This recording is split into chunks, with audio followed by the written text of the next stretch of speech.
ಆಗಿನ ಕಾಲದಿಂದಲೂ black and white ಮಾಡ್ತಿದ್ವಿ. ಅದನ್ನ ಚಾರ್ಕೋಲ್ ಮಾಡಿದ್ರಿ, ಪೆನ್ಸಿಲ್ ಸ್ಕೆಚ್ ಆಯ್ತು. ಆ ಕಾಲದಿಂದ ಮತ್ತೆ ಈಗ ವಾಪಸ್ಸು ನೀವು ಕಲರ್ಫುಲ್ ಚಿತ್ರಕಲೆಗೆ ಬಂದ್ರಿ. ಅದು ಹೆಂಗೆ ನೀವು ಕನ್ವರ್ಟ್? ಅದೇ ರೆಫರೆನ್ಸ್ ಕ್ಯಾಲೆಂಡರ್ಸ್ ಈ ತರ ನೋಡ್ಕೊಂಡೆ ಫಸ್ಟ್ ನಾವು ಮಾಡಿದ್ದು ಚೈನಾ ಅಸೆಂಬ್ಲಿ. ಚೈನಾ ಕಂಟ್ರಿದಿ ಅಸೆಂಬ್ಲಿ ಭವನ ಅದು. ಅಸೆಂಬ್ಲಿನೂ ಅದು ಮೇನ್ ಹೆಡ್ ಕ್ವಾರ್ಟರ್ ಭವನ ಅದು. ಆ ಭವನ ನಾವು ನೋಡ್ಬಿಟ್ಟು ಪೇಂಟಿಂಗ್ ಹಾಕಿದ್ವಿ. ಅದು ಆ ಪೇಂಟಿಂಗು ಕ್ಯಾನ್ವಾಸ್ ಮೇಲೆ ಮಾಡಿದ್ವಿ. ಅದೇ ಪರ್ಚೇಸ್ ಆಯ್ತು, ಸೇಲ್ ಆಯ್ತದೆ. ನೀವು ಫಸ್ಟ್ ಮಾಡಿದ ಪೇಂಟಿಂಗ್ ಯಾವುದು? ಫಸ್ಟ್ ಮಾಡಿದಂದ್ರೆ ಅದು ಈ ಫಿಲ್ಮ್ ಆಕ್ಟರ್ಸ್ ಮಾಡಿದ್ವಿ. Nageswara Rao film actor and N T Ramarao ಅಂತ ಇವ್ರದ್ದೆಲ್ಲ ಮಾಡಿದ್ವಿ ನಾವು. ಆಮೇಲೆ ಪೇಂಟಿಂಗ್ಸ್ ನೋಡ್ತಾ ಇದ್ರೆ ಹಳೆ ಕಾಲದೆಲ್ಲ ಅರಮನೆ ರಾಣಿಯರು ಗಮನಿಸಿದೆ. ಆಮೇಲೆ ಪ್ರಾಜೆಕ್ಟ್ ವರ್ಕ್ಸ್ ಮಾಡಿಸ್ಕೊಂತ ಇದ್ದಾರೆ ಅವರು. ಔರಂಗಜೇಬು ಅಂಡ್ ಶಾಜಹಾನ್ ಈ ಹಿಸ್ಟಾರಿಕಲ್ ಅವ್ರದ್ದೆಲ್ಲ ಕ್ಯಾರೆಕ್ಟರ್ಸ್ದೆಲ್ಲ ನಾವು ಇದು ಮಾಡಿಕೊಡ್ತಾ ಇದ್ದೀವಿ. ನಾವು ಸ್ಕೂಲ್ ಮಕ್ಕಳಿಗೆ ಅವ್ರಿಗೆಲ್ಲ ಕೂಡ ಮಾಡಿಕೊಡ್ತಾ ಎಲ್ಲ ಬ್ಲ್ಯಾಕ್ ಆ್ಯಂಡ್ ವೈಟ್. ಈಗಲೂ ಮಾಡ್ತೀವಿ ನಾವು, ಈಗಲೂ ಬರ್ತಾ ಇರ್ತದೆ. ಬಟ್ ಈಗ ನಮ್ಮ ಮಗ ಮಾಡ್ತಾ ಇರ್ತಾನೆ ಜಾಸ್ತಿ. ಈಗ ನಮ್ಗೆ ಟೈಮ್ ಸಾಲ್ತಾ ಇಲ್ಲ.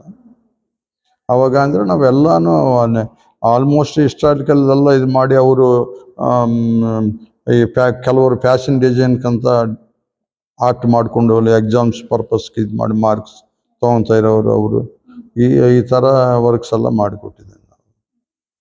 ಅಂದರೆ ಈಗ ನೀವು ಲಾಸ್ಟ್ ಎಕ್ಸಿಬಿಷನ್ ಅಲ್ಲಿ ಒಂದಿಷ್ಟು ಫೋಟೋಗಳನ್ನು ನೋಡಿದ್ದೇನೆ. ಅವು ಒಂದಕ್ಕಿಂತ ಒಂದು ಚೆನ್ನಾಗಿ.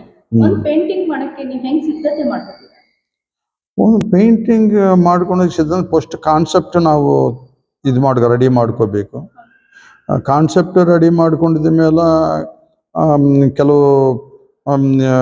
ಕೆಲವು ಏನು ಮಾಡ್ತಾರೆ ಅಂದರೆ ಇವಾಗ ನೋಡಿಬಿಟ್ಟು ಮಾಡೋದಂದ್ರೆ ಆ್ಯಸ್ ಇಟ್ ಈಸ್ ಬರುತ್ತೆ. ಆ್ಯಸ್ ಇಟ್ ಈಸ್ ಬರೋದಂದ್ರೆ ಕಾಪಿ ವರ್ಕ್ ಆಗತ್ತದೆ. ಈಗ ನಮ್ಮದೇ ಸ್ವಂತ ವರ್ಕ್ ಬೇಕಂದರೆ ಎಲ್ಲ ಮಿಕ್ಸ್ ಮಾಡ್ಕೋಬೇಕಾಗತ್ತೆ. ಸ್ವಲ್ಪ ಅದಿನೇ ತಗೋಬೇಕಾಗತ್ತೆ. ನಮ್ಮ ಸ್ವಂತದ ಇಮೇಜಿನೇಷನ್ ಇರಬೇಕಾಗತ್ತೆ. ಎಲ್ಲ ಸೇರಿಬಿಟ್ಟು ಒಂದು ಇದು ಮಾಡಿಕೊಂಡಿದ್ರೆ ಅದು ನಮ್ಮ ಮಾರ್ಕೆಟ್ನಲ್ಲಿ ಕೂಡ ವ್ಯಾಲ್ಯೂ ಇರುತ್ತದೆ. ಸ್ಕೆಚ್ ಪೆನ್ಸಿಲ್ ಸ್ಕೆಚ್ ಹಾಕೋಬೇಕದು ಕಂಪಲ್ಸರಿ. ಈಗ ಒಂದು ವಿಗ್ರಹ ಮಾಡ್ಬೇಕಂದ್ರೆ ಒಂದು ಸ್ಕೆಲ್ಟಿನ್ ರೆಡಿ ಮಾಡ್ಕೋಬೇಕು. ನಮ್ಮ ಬಾಡಿ ಕೂಡ ಅಷ್ಟೇ. ನಮ್ಮ ಬಾಡಿ ಮಾಡ್ಕೊಂಡ್ರೆ ನಾವು ಒಂದು ಔಟ್ಲೈನ್ಸ್ ಸ್ಕೆಚ್ ಹಾಕ್ಲೇಬೇಕು. ಈವನ್ ಬಿಲ್ಡಿಂಗ್ ಕಟ್ಟಬೇಕಂದ್ರೆ ಸ್ಕೆಚ್ ಕಂಪಲ್ಸರಿ ಇರುತ್ತೆ. ಪ್ರತಿಯೊಂದಕ್ಕೆ ಸ್ಕೆಚ್ ಯಾವ ಥರ ಇರುತ್ತೋ ಇದಕ್ಕೇನು ಅದೇ ಸ್ಕೆಚ್ ಇಂಪಾರ್ಟೆಂಟ್. ಕಲರ್ ಕಾಂಬಿನೇಷನ್ಸ್ ಅಂದರೆ ನಾವೇ ಎಕ್ಸ್ಪರಿಮೆಂಟ್ ಮಾಡ್ಕೊಂಡಿದ್ದೀವಿ ನಾವು. ಈಗ ಆ್ಯಕ್ಚುಲಿ ಕಲರ್ಸ್ ಅಂದರೆ 5 ಕಲರ್ಸೇ ಇರೋದು, ಸ್ಟ್ಯಾಂಡರ್ಡ್ ಕಲರ್ಸ್. 5 ಕಲರ್ಸ್ ಅಂದರೆ ನಾವು ಎಷ್ಟೋ ಥರ ಕಲರ್ಸ್ ಬರುತ್ತೆ. ಸ್ಟ್ಯಾಂಡರ್ಡ್ ಕಲರ್ಸ್ ಅಂದರೆ white, black, blue, red, yellow. Standard 5 ಕಲರ್ಸೇ. మరి ಯೆಲ್ಲೋ ಇಂದ ಬ್ಲೂ ಮಿಕ್ಸ್ ಮಾಡಿದ್ರೆ ಸಮ್ ಗ್ರೀನ್ ಬಂದ್ಬಿಡುತ್ತೆ. ಆ ಥರ ಇದು ಸ್ಟ್ಯಾಂಡರ್ಡ್ ಕಲರ್ಸ್. ಅದು ಹೇಳಕ್ಕಾಗಲ್ಲ. ನೀವು ಎಷ್ಟಾದ್ರೂ ತಗೋಬೋದು, ಎಷ್ಟಾದ್ರೂ ನೀವು ಮಾಡ್ಕೊ. ಅದೆಲ್ಲ ಬೇರೆ ಲೈಟ್ ಕಲರ್ಸ್ ಬೇಕಂದ್ರೆ ಪರ್ಸೆಂಟೇಜ್ ವೈಸ್ ನಾವು ಮಾಡ್ಕೋಬೇಕಾಗತ್ತೆ. ಲೈಟ್ ಪೇಂಟಿಂಗ್ಸ್ ಬೇಕಂದ್ರೆ ವೈಟ್ ಜಾಸ್ತಿ ಮಿಕ್ಸ್ ಮಾಡಬೇಕಾಗತ್ತೆ. ಪರ್ಸೆಂಟೇಜ್ 80%, 90%, ಓನ್ಲಿ 10% ಮಾತ್ರ ಅದರ ಕಲರ್ಸ್ ಅದನ್ನಲ್ಲಿ ಮಿಕ್ಸ್ ಮಾಡ್ಕೋಬೇಕಾಗತ್ತೆ. ಅವು ಲೈಟ್ ಕಲರ್ಸ್ ಬೇಕಂದ್ರೆ, ಈ ಥರ ಈವನ್ ಸ್ಕೈ ಕಲರ್ ಬೇಕಂದ್ರೆ ಅದನ್ನಲ್ಲಿ ವೈಟ್ ಜಾಸ್ತಿ ಇರುತ್ತೆ. ಒಂದು 10% ನೀವು ಅದೇ ಕಂಪಲ್ಸರಿ ತಿಳ್ಕೊಂಡಿರ್ಬೇಕು. ಕಲರ್ ತಿಳ್ಕೊಂಡಿರ್ಬೇಕು, ಮಿಕ್ಸಿಂಗ್ ತಿಳ್ಕೊಂಡಿರ್ಬೇಕು. ನಾವೇ ಸ್ವಂತದಾಗಿ ಅದು ಮಾಡ್ಕೋಬೇಕು. ಫಸ್ಟು ಎಲ್ಲ ಕಲರ್ಸ್ 5 ಕಲರ್ಸ್ ತೊಗೊಂಡು ಆ 5 ಕಲರ್ಸ್ನಿಗೆ ಎಲ್ಲ ಕಲರ್ಸ್ನಲ್ಲೇ ಏನೇನೋ ಮಿಕ್ಸ್ ಮಾಡಿಬಿಟ್ಟು ಇದೆಲ್ಲ ಮಾಡಿಕೊಂಡೆ ಹಂಗೆ ಇವ್ರಷ್ಟೇ. ಕೆಲವು ನಮ್ಮ ಕೈಗೆ ಏನು ಮಾಡ್ತಾರಂದರೆ ಯಾವ ಕಲರ್ ಬೇಕಂದರೆ ಹಂಗೆ ಇವಾಗ ರೆಡಿಮೇಡು ಸಿಗ್ತಾ ಇರುತ್ತೆ. ಈಗ ರೆಡಿಮೇಡ್ ಸಿಗ್ತಾ ಇರುತ್ತೆ. ರೆಡಿಮೇಡ್ನಲ್ಲಿ ಈಗ ರೆಡಿ ಮಾಡಿಬಿಟ್ಟವರು ಅದಕ್ಕೊಂದು ಟೈಟಲ್ ನೇಮ್ ಇಟ್ಬಿಟ್ಟು ಒಂದು ಹೆಸರು ಇಟ್ಬಿಟ್ಟು, ಯಾಕಂದ್ರೆ ಅದು ಕರಿಬೇಕಂದ್ರೆ ಹೆಂಗೆ, ಈಗ ನಾವು ಎಲ್ಲ ಮನುಷ್ಯರೇ, ಆ ಮನುಷ್ಯರಿಗೆ ಹೆಸರು ಇಲ್ಲ ಅಂದ್ರೆ ಏನನ್ನ ಕರಿತೀವಿ, ಓ ಮನುಷ್ಯ ಅಂತೀವಿ ನಾವು. ಅದಕ್ಕೆ ಒಂದು ಕಲರ್ಗೆ ಹೆಸರು ಇಟ್ಟಿರ್ತಾರೆ ಅವರು, ಆ ಥರ.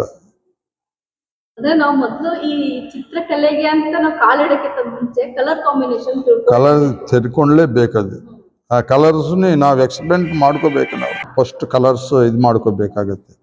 ಕಲರ್ಸ್ ನಾವೇ ಎಕ್ಸ್ಪೆರಿಮೆಂಟ್ ಮಾಡ್ಕೋಬೇಕು. ಫಸ್ಟ್ 5 ಕಲರ್ಸ್ನಲ್ಲಿ ಇಟ್ಕೊಂಡು ಅದನ್ನಲ್ಲಿ ಇದನ್ನಲ್ಲಿ ಇದು ಮಿಕ್ಸ್ ಮಾಡ್ಕೊಂಡು ಒಂದು ಈ ಕಲರ್ಸ್ ಎಲ್ಲ ನಾವು ಮಾಡ್ಕೊಂಡಿದ್ರೆ ಅದನ್ನೇ ಕಲರ್ಸ್ ಇವಾಗ ರೆಡಿಮೇಡ್ ಮಾಡಿಬಿಟ್ಟು ಅವರು, ಇವ್ರಿಗೆಲ್ಲ ರಿಸ್ಕ್ ಇರಲ್ಲ. ಈಗ ನೋಡಿ ಆ ಕಲರ್ಸ್ ತಂದುಬಿಟ್ಟು ಮಾಡ್ತಾ ಇರ್ತಾರೆ. ಬಟ್ ಆ ಪರ್ಸೆಂಟೇಜ್ ತೆಗಿಬೇಕಂದ್ರೆ ಇವಾಗಿರೋ ಜನ್ರೇಷನ್ ಆರ್ಟಿಸ್ಟ್ಗಳು ಯಾರು ತೆಗಿಯಲ್ಲ. ಅದು ರೆಡಿಮೇಡ್ ಸಿಗತ್ತಲ್ಲ, ಹೆಂಗೆ ಬರುತ್ತೆ. ಈಗ ನಾವು ರೈಲ್ವೆನಲ್ಲಿ ಕೆಲಸ ಮಾಡುವಾಗ ನಾವು ಫಸ್ಟ್ ಇಂಜಿನ್ ಲೋಕೋ ಶೆಡ್ನಲ್ಲಿ ನಾವು ಕೆಲಸ ಮಾಡಿದ್ವಿ. ಲೋಕೋ ಅಂದರೆ ಟ್ರೈನ್ ಇಂಜಿನ್. ಇಂಜಿನ್ ರಿಪೇರ್ ಶೆಡ್ನಲ್ಲಿ ವಿಜಯವಾಡದಲ್ಲಿ,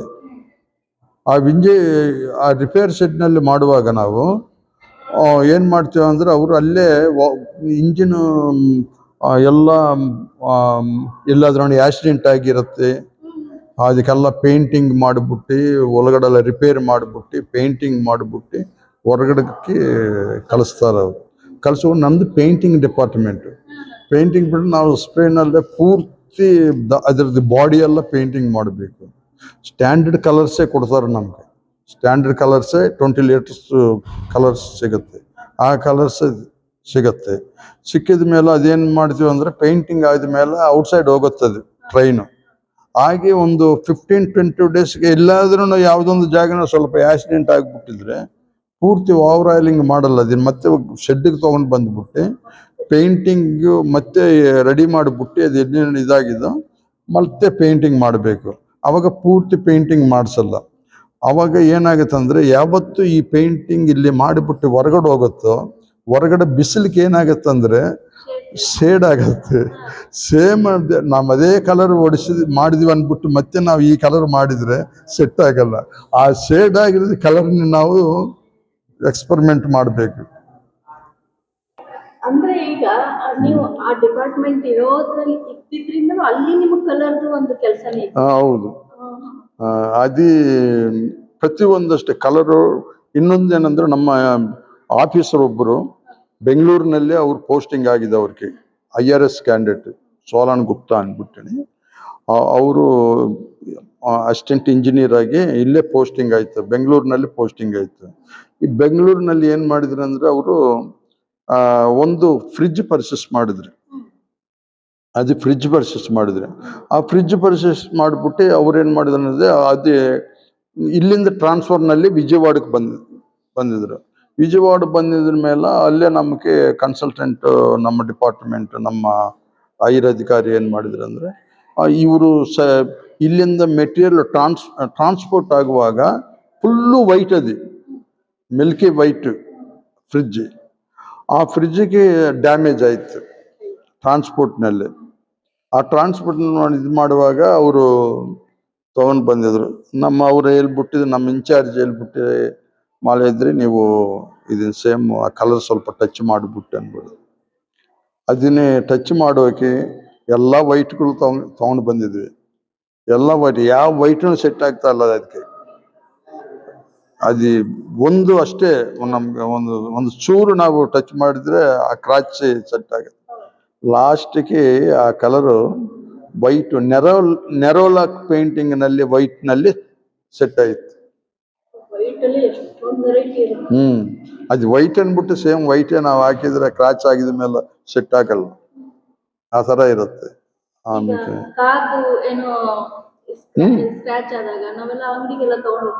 ಹೌದೌದು, ಹೌದೌದು. ಅದೇ ಆ ಸೇಮ್ ಕಲರ್ ಹಾಕಿದ್ರೆ ಆಗಲ್ಲ. ಅದಕ್ಕೆ ತಗ್ಗಟ್ಟು ನಾವು ನೋಡ್ಬೇಕು. ನೋಡ್ತಾನೆ ಅದು ಕಲರ್ನಲ್ಲಿ ಏನೇನು ಮಿಕ್ಸಿಂಗ್ ಆಗಿ ತಿಳ್ಕೊಬೇಕು ನಾವು. ಆ ಕೆಪಾಸಿಟಿ ಇರಬೇಕು. ಒಂದು ಪೇಂಟಿಂಗ್ನಲ್ಲೇ, ಒಂದು ಪೇಂಟಿಂಗ್ ಆದ್ರೂ ಒಂದು ಡಿಸೈನ್ ನೋಡಿದ ತಕ್ಷಣ ಆ ಡಿಸೈನ್ ನಲ್ಲಿ ಏನೇನು ಮಿಕ್ಸಿಂಗ್ ಆಗಿದೆ ತಿಳ್ಕೊಬೇಕು. ನಾವು ಸ್ಟಡಿ ಮಾಡಬೇಕು.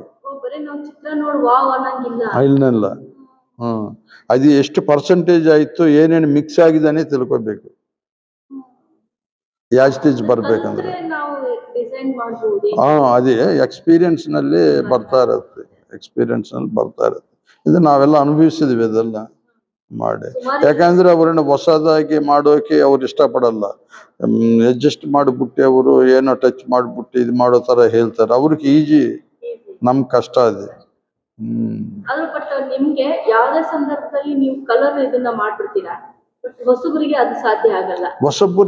ಹೊಸಬ್ರು ಅದೆಲ್ಲ ಸ್ಟಡಿ ಮಾಡಿ ರೆಡಿಮೇಡ್ ಸಿಗುತ್ತಲ್ಲ ಈಗ, ಆ ರೆಡಿಮೇಡ್ ನಲ್ಲಿ ಇರೋ ಕಲರ್ನೇ ಅವ್ರು ಮಾಡಿದ ಕಲರ್ ನಾವು ನೋಡ್ಬೇಕಷ್ಟೇ, ಅಷ್ಟೇನೇನಲ್ಲ.